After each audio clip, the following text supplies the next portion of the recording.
What's going on, ProGuides family? My name is Renox, and today we're going to be going over 10 more pro settings that you should start using in order to improve and perform better right now.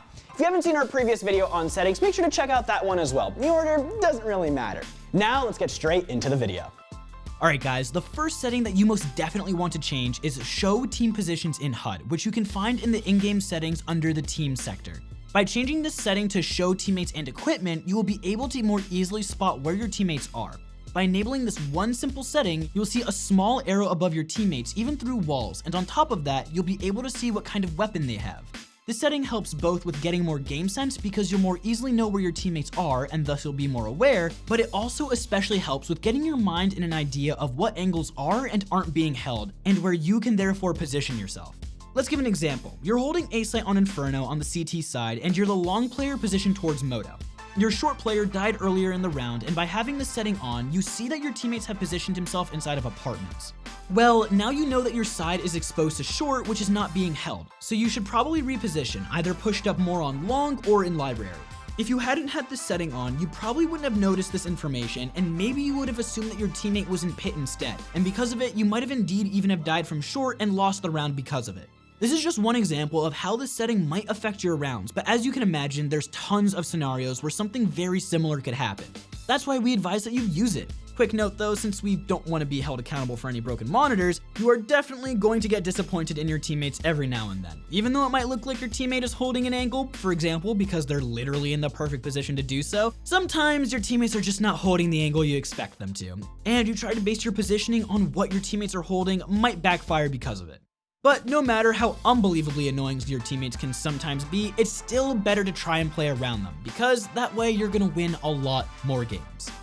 Now, before we move on to our second setting, it is of course time for our question of the day. Today's question being, what do you think of the new operation? Personally, I'm really curious, mostly about the new matchmaking system and also the in-depth stats, but I do think it gets expensive compared to what you get. What are your thoughts? Make sure you guys let us know in the comments down below. Anyways, let's get into the next tip.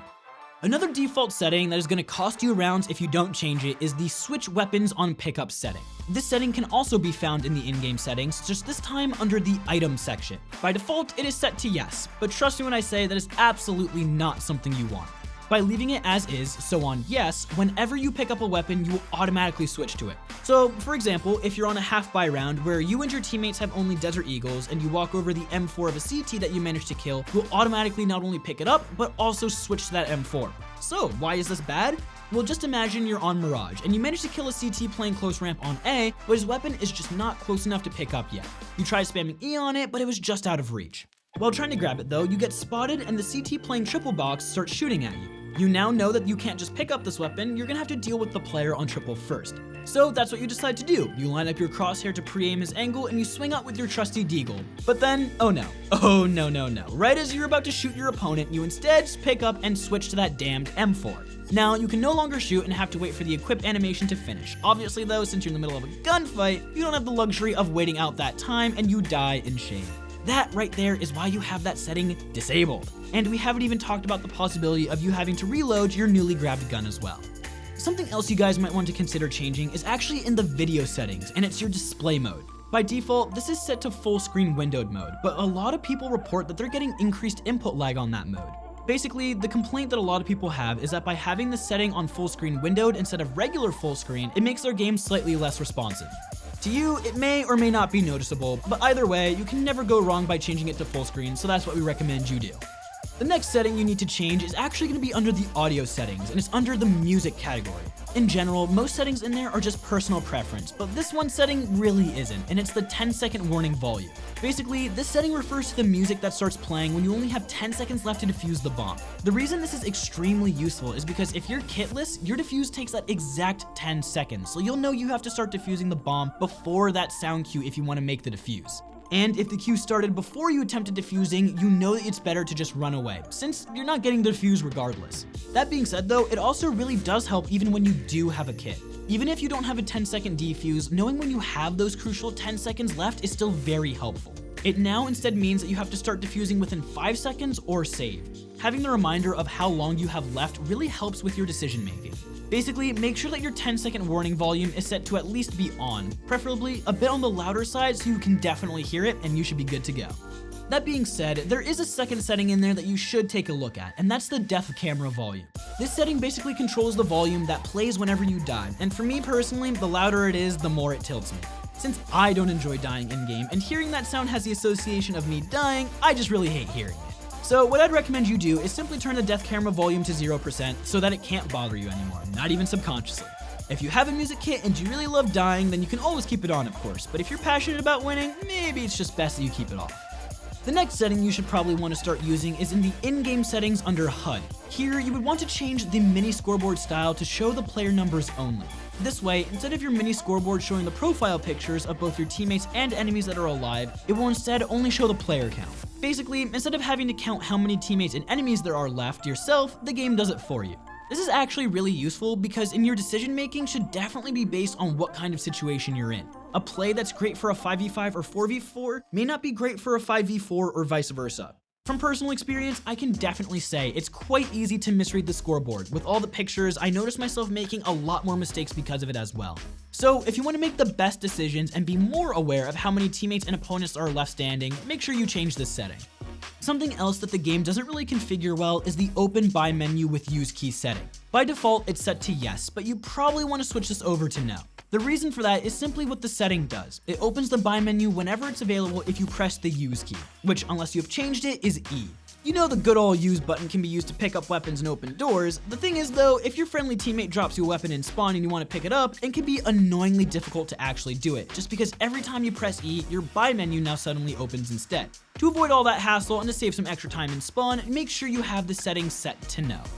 Another thing that you don't necessarily have to use, but should at least be aware of as well, and maybe should consider using, is the setting that can only be enabled by using the console, and that's the command viewModel_recoil1.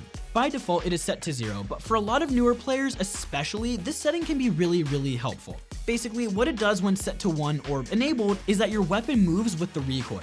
So if you manage to hold your view model straight, your bullets will go straight as well. If you're already comfortable with the sprays though, I wouldn't advise changing it, since your weapon will probably look different and you would probably feel weird controlling it because of that.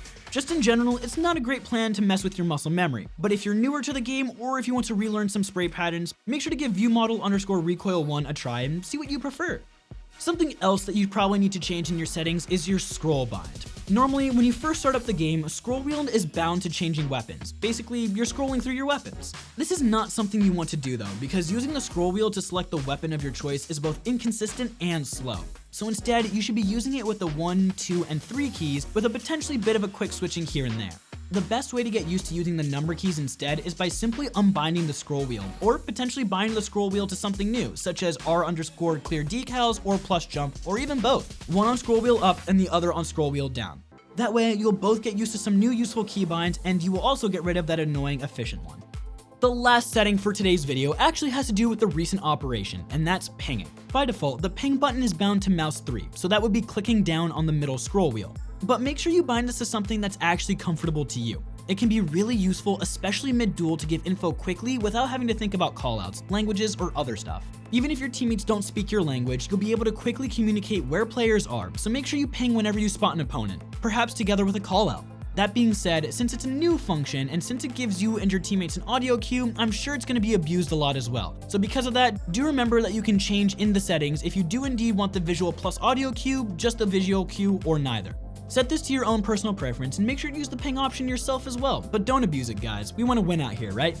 Well guys, that's gonna be all for now. So if you did enjoy the video, make sure to leave a like, subscribe, and don't forget to ring that notification bell in order to never miss out on another ProGuides video. While you're at it, don't forget to head on over to ProGuides.com, where you will be able to find and get access to a great amount of guides and coaches. With that being said, I wish you all a great rest of your day and the best of luck improving. Stay safe, stay healthy, and we'll see you in the next one.